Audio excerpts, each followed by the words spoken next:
샬롬, 새벽을 깨우신 모든 성도님들을 주님의 이름으로 축복합니다. 오늘 말씀은 마가복음 5장 1절에서 20절 말씀입니다. 같이 읽고 또 묵상 나누도록 하겠습니다. 예수께서 바다 건너편 거라사인의 지방에 이르러 배에서 나오심에 곧 더러운 귀신 들린 사람이 무덤 사이에서 나와 예수를 만나니라. 그 사람은 무덤 사이에 거처하는데 이제는 아무도 그를 쇠사슬로도 맬 수 없게 되었으니 이는 여러 번 고랑과 쇠사슬에 매었어도 쇠사슬을 끊고 고랑을 깨뜨렸음이로라. 그리하여 아무도 그를 제어할 힘이 없는지라. 밤낮 무덤 사이에서나 산에서나 늘 소리 지르며 돌로 자기의 몸을 해치고 있었더라. 그가 멀리서 예수를 보고 달려와 절하며 큰 소리로 부르짖어 이르되 지극히 높으신 하나님의 아들 예수여, 나와 당신이 무슨 상관이 있나이까? 원하건대 하나님 앞에 맹세하고 나를 괴롭히지 마옵소서 하니, 이는 예수께서 이미 그에게 이르시기를 더러운 귀신아 그 사람에게서 나오라 하셨음이라. 이에 물으시되 내 이름이 무엇이냐 이르되 내 이름은 군대니 우리가 많음이니이다 하고 자기를 그 지방에서 내보내지 마시기를 간구하더니 마침 거기 돼지의 큰 떼가 산 곁에서 먹고 있는지라. 이에 간구하여 이르되 우리를 돼지에게로 보내어 들어가게 하소서 하니 허락하신대 더러운 귀신들이 나와서 돼지에게로 들어가매 거의 2,000마리 되는 떼가 바다를 향하여 비탈로 내리다라 바다에서 몰사하거늘 치던 자들이 도망하여 읍내와 여러 마을에 말하니 사람들이 어떻게 되었는지를 보러 와서 예수께 이르러 그 귀신 들렸던 자 곧 군대 귀신 집혔던 자가 옷을 입고 정신이 온전하여 앉은 것을 보고 두려워하더라. 이에 귀신 들렸던 자가 당한 것과 돼지의 일을 본 자들이 그들에게 알림해 그들이 예수께 그 지방에서 떠나시기를 간구하더라. 예수께서 배에 오르실 때에 귀신 들렸던 사람이 함께 있기를 간구하였으나 허락하지 아니하시고 그에게 이르시되 집으로 돌아가 주께서 내게 어떻게 큰 일을 행하사 너를 불쌍히 여기신 것을 내 가족에게 알리라 하시니 그가 가서 예수께서 자기에게 어떻게 큰 일 행하셨는지를 데가볼리에 전파하니 모든 사람이 놀랍게 여기더라. 아멘. 마가복음 4장을 보면은 예수님께서 밤 제자들과 또 밤새도록 그 갈릴리 바다에 폭풍을 뚫고 건너편 거라사 지방 또 이방인들이 사는 그 땅으로 이동을 하신 것을 볼 수가 있습니다.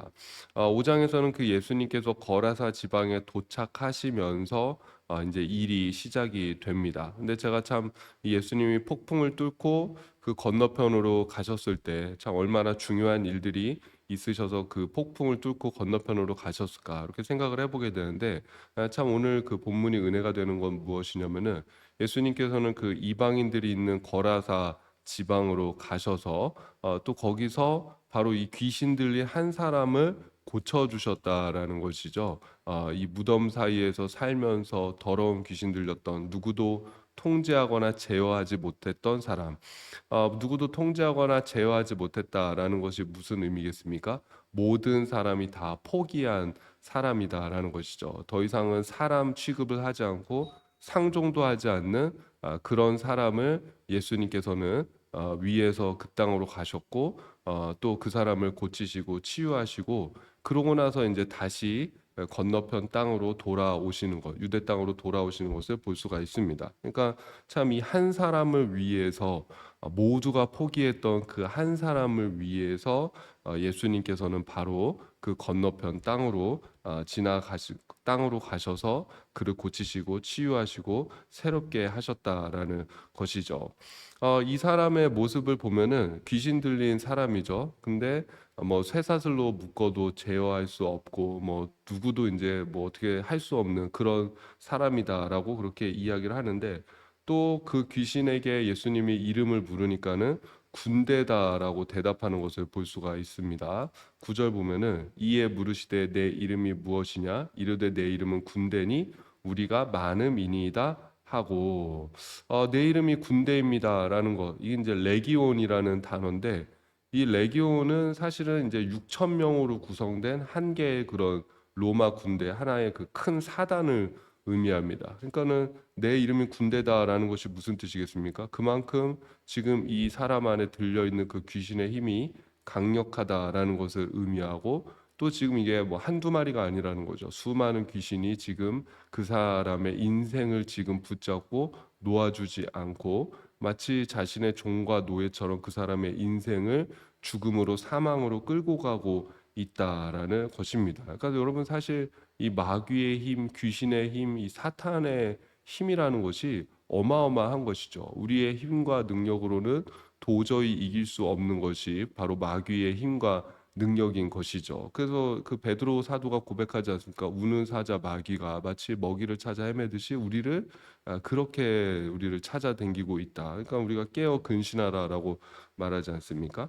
근데 여러분 중요한 것은 더 중요한 건 뭐냐면은 아무리 힘이 강한 마귀라고 할지라도 지금 이 레기온 군대 귀신 수많은 귀신 또 수천 마리의 귀신 또 강력한 귀신이라고 할지라도 예수님의 권세 앞에서는 마치 어린아이의 힘과 같다라는 것이죠. 그러니까 여러분 우리가 믿는 믿음은 무엇입니까? 우리는 마귀를 사탄을 부정하는 것이 아니라 그들을 깔보는 것이 아니에요. 그들이 힘이 있고 능력이 있고 권세가 있고 세상을 뭐 좌지우지하는 그런 것이 있으면은 우리가 인정을 합니다. 그럴 능력이 있으면 인정합니다. 그러나 그것보다 훨씬 더 크신 능력을 갖고 계신 분이 바로 우리 예수님입니다라는 그런 믿음의 고백으로 나아가는 것이고 내가 그 예수님을 믿고 의지하기 때문에 그 마귀가 나를 어찌하지 못한다라는 그 믿음으로 우리가 사는 것이죠. 실제로도 그런 것이죠. 마귀는 늘 우리를 밀가부르듯 까부르려고 하고 우리를 늘 망하게 하려고 하고 우리를 늘 그 사망의 길로 다시금 끌고 가려고 하지만은 주님께서 지켜주시기 때문에 여러분 우리가 건강하고 안전하고 또 평안할 수 있는 줄로 믿습니다. 근데 예수님께서 그 사람을 고치실 때 어떻게 하십니까? 귀신도 뭐 아무리 센 귀신이라도 예수님 앞에 벌벌 떨면서 간청하지 않습니까? 우리를 저 돼지떼에게로 보내주십시오. 근데 예수님께서 참 그 일을 허락하세요. 근데 우리가 볼 때는 왜 참 그 일을 허락하셔서 그 돼지떼가 어떻게 됩니까? 결국에는 그 비탈로 다 내리 달아서 물에 빠져서 죽는 것을 볼 수 있지 않겠습니까? 그러니까 이 참 그 돼지떼를 치고 있던 사람들이 그 모습을 보면서 이제 깜짝 놀라게 되는 것이죠. 왜냐하면 그 사람들은 손해를 입었기 때문이죠. 그 상황과 결과를 한번 보겠습니다. 13절 보니까는 허락하신데 더러운 귀신들이 나와서 돼지에게로 들어가매 거의 2천 마리 되는 떼가 바다를 향하여 비탈로 내리달아 바다에서 몰사하거늘. 그 돼지 떼 2천 마리가 다 이렇게 죽임을 당하는 것을 볼 수 있지 않습니까?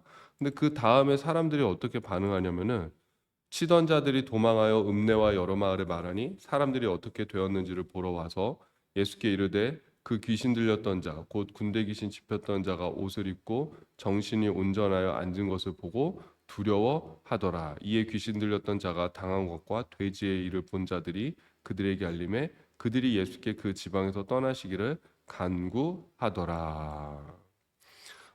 그 다음에 어떻게 하죠? 사람들이 와서 그 일들을 보고 깜짝 놀라서 마을 사람들을 다시 불러오는 것을 볼 수가 있죠. 근데 참 그 결과가 이게 참 이상하게 끝나게 되는 거예요. 그 결과가 무엇입니까? 사람들이 와서 예수님한테 이 지방에서 떠나 주십시오라고 간구하고 있다라는 것입니다. 간절히 구한다라는 것이죠. 이 메시지로 보니까는 그 일을 처음부터 목격한 사람들이 귀신 들린 사람과 돼지떼에게 벌어진 일을 그들에게 말해 주었다. 그들은 처음에는 두려워하다가 나중에는 언짢아했다. 돼지들이 익사한 것 때문에 기분이 상했던 것이다. 그들은 예수께 그곳을 떠나 다시는 오지 말라고 당부했다. 여러분 그 결말이 뭐죠? 바로 예수님 보고 떠나달라는 거예요. 예수님 이 땅에서 떠나 주십시오. 그렇게 지금 어떻게 보면 기도하고 있는 것입니다. 그러니까 여러분 쉽게 말해서 놀라운 부흥의 역사가 일어나서 정말 고침받지 못한 사람이 고침받고 새로워지는 그런 역사가 일어나는데 그것이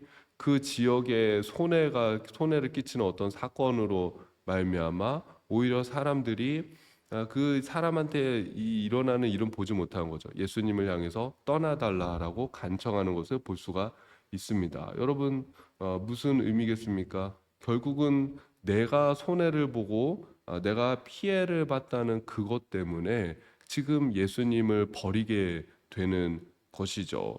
참아 온전한 반응은 뭐겠습니까? 저분이 누구신가? 저 귀신조차도 우리가 정말 포기했던 사람.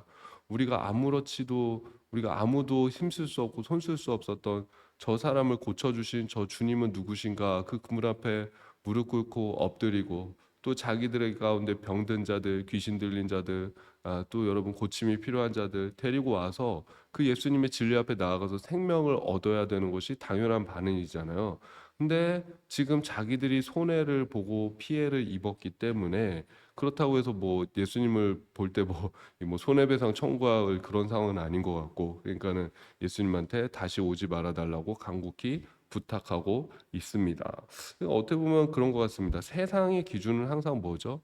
세상의 기준은 항상 재물이 기준인 것이고, 항상 내가 기준인 것이죠. 생명인가 재물인가에서 재물을 선택하는 것이고, 복음인가 재물인가 재물을 선택하는 것이고, 진리인가 재물인가 재물을 선택하는 것입니다. 여러분, 오늘날도 마찬가지인 것 같습니다. 사실 그러니까는 그게 세상의 원리인 거예요. 제가 참 예전에 어떤 집사님이 그런 말씀을 하셨어요. 옆집에 무슨 아무개 서방이 죽은 것보다도 내 손가락에 그 가시 박힌 것이 사실은 더 아프게 다가온다. 근데 그 말이 참 와 닿았습니다. 여러분, 누가 뭐 내가 이 옆집에 뭐 초상 난 것보다도, 여러분 사실은 내 집에 뭔가 손해가 난 것이, 그것이 사실은 더 나한테 크게 다가오는 것이죠. 내가 뭔가 금전적으로 손해를 봤다. 그것이 옆집에 초상 난 일보다도 사실은 더 크게 다가오고, 더 그게 쓰라리게 뼈 아프게 다가오게 되는 것입니다. 그게 사실은 어쩔 수 없는 것이죠. 그게 인간의 본성이고, 뭐 여러분 저도 마찬가지입니다. 내가 입는 그 작은 손해가 누군가 당하는 그 큰 고난보다 더 크게 다가오는 걸 보면서 저 스스로도 저한테 참 실망할 때가 있습니다. 야, 내 목사라고 하는데 이것밖에 안 되나? 내가 입은 요 작은 손해에는 막 화나고 짜증나고 답답하고 막 이렇게 막 그러는데, 누군가 당하고 있는 그 큰 어려움에는 이 공감하지 못하고 거기에 내가 이렇게 함께하지 못하는 그런 저에게 이 옹졸한 마음을 보면서 저도 참 답답하고, 제 스스로가 참 이렇게 이 뭐 이런 놈이 다 있나 그런 생각이 들 때가 있습니다. 근데 그것이 세상의 본능이고 인간의 본능이다라는 것이죠. 여러분도 보십시오. 세상을 보십시오. 뭡니까? 사람의 생명이 중요합니까? 돈이 중요합니까? 돈이 훨씬 중요하죠. 사람의 생명보다. 진리하고 돈하고 여러분 뭐 비교도 안 되게 돈이 훨씬 중요하지 않습니까? 생명보다 복음보다 진리보다 더 중요하게 여기는 것이 돈입니다. 그게 세상의 지금 가치와 세상의 논리예요. 근데 우리가 어디에 지금 초점을 맞춰야 하냐면은, 그러나 예수님에게 있어서 가장 중요한 것은 한 사람의 생명이다라는 것이죠. 예수님은 지금 그 거라사 이 지방에서, 이 이방인들이 사는 지방이잖아요. 돼지떼를 치는 사람들이지 않습니까? 유대인들은 상종도 하지 않는 사람이 바로 이 돼지떼를 치는 사람, 돼지하고 관련된 건 유대인들은 상종도 하지 않지 않습니까? 근데 정말 그 이름 모를 사람, 모든 사람이 다 포기해서 지금 무덤 사이에서 살고 있는 그 사람, 그 한 사람의 생명을 구하시기 위해서 모든 것을 던지시고 포기하시는 것이죠. 여러분, 사실 예수님은 지금 돼지떼 2천 마리만 지금 손해 보게 하신 게 아니라, 결국은 뭐죠? 예수님은 그것보다 더 큰, 뭐 돼지떼하고는 비교도 할 수 없는, 비교도 해서는 안 되는 자신의 생명을 결국은 우리에게 내어 주시지 않습니까? 십자가에서 자기 생명을 내어 주시면서까지 그 한 사람을 사랑하시고 그 한 사람을 구원하시는 것이 바로 예수님의 가치이고, 바로 복음의 능력이고, 그것이 바로 예수님의 삶인 줄로 믿습니다. 그래서 여러분, 우리는 계속 어디에 눈을 돌려야 되는 것이죠? 세상의 기준과 세상의 가치와 세상의 판단대로, 세상의 잣대대로 살았던 내 모습들을 자꾸 예수님께로 이 시선을 돌려야 돼요. 뭐 우리가 100% 예수님처럼 살 수는 없지만, 어쨌든 그 예수님의 기준이 나의 기준이 되기 원합니다.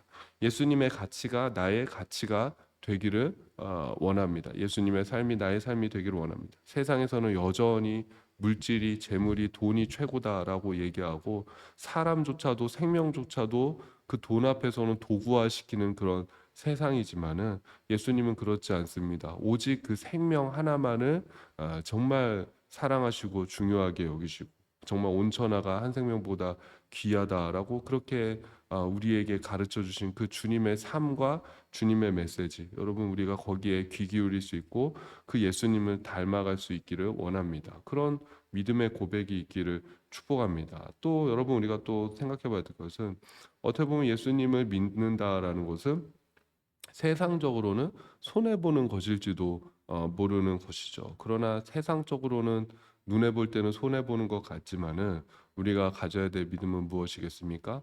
그거 거기에 진리가 있고 거기에 생명이 있다. 이거 겉으로는 손해 보는 것 같지만 절대 손해 보는 일 아니다. 여기에 진짜 이게 생명이기 때문에 손해 보는 일 아니고, 이게 지금 이게 진짜로 사는 일이다라는 그 믿음을 가지시고, 여러분 지금 이 거라사 지방의 사람들 자기들이 손해 봤다고 해서 지금 뭐 사실 큰 손해 느낀 해요. 이게 뭐 어마어마한 손해지 않습니까? 돼지떼 2,000마리면은. 그러니까 뭐 이거 한 사람의 소유가 아니라 그 사람들이 지금 공동으로 지금 이 돼지떼를 치고 있는 거예요. 그러니까는 거의 뭐 한 마을에 피해가 간 것이죠. 엄청난 손해인 것이죠. 그거를 부정하는 것은 아닙니다. 그리고 뭐 이건 사실 미스테리예요. 성경 난해 중 하나예요. 왜 꼭 굳이 꼭 그런 손해를 입히면서까지 그 사람을 구하셔야 됐는가? 주님이라면 다른 방법도 있을 텐데, 성경 난제 중 하나입니다. 그러나 아까도 말씀드렸듯이 예수님은 그것보다 더 큰 대가를 지불하셔서 우리를 결국은 살리셨다라는 것, 이제 뭐 그런 어떤 상징성의 의미도 우리가 좀 볼 수가 있습니다. 그러나 여러분 우리가 가져야 될 믿음은 뭐냐면은, 내가 뭐 아무리 큰 손해를 본다고 하더라도 이 믿음이 정말 생명인 줄로 믿고, 여러분 어떤 상황 속에서도 어떤 문제 속에서도 그 주님을 붙드시고 절대 놓지 않으시기를 주님의 이름으로 축복합니다. 오늘도 우리 주님께서 여러분 한 사람 한 사람 찾아가셔서 정말 이 거라사에 있는 이 지금 이름 모를 이 어려움을 겪고 있는 사람처럼 내 삶에 어려움이 있다고 한다면은, 주님이 또 역사하셔서 새롭게 해주시고 생명을 주시고 자유케 해주시는 그 역사가 있기를 주님의 이름으로 축복합니다. 주님의 기도로 예배를 마치고 또 개인 기도하도록 하겠습니다. 하늘에 계신 우리 아버지여, 이름이 거룩히 여김을 받으시오며 나라가 임하시오며 뜻이 하늘에서 이루어진 것 같이 땅에서도 이루어지이다.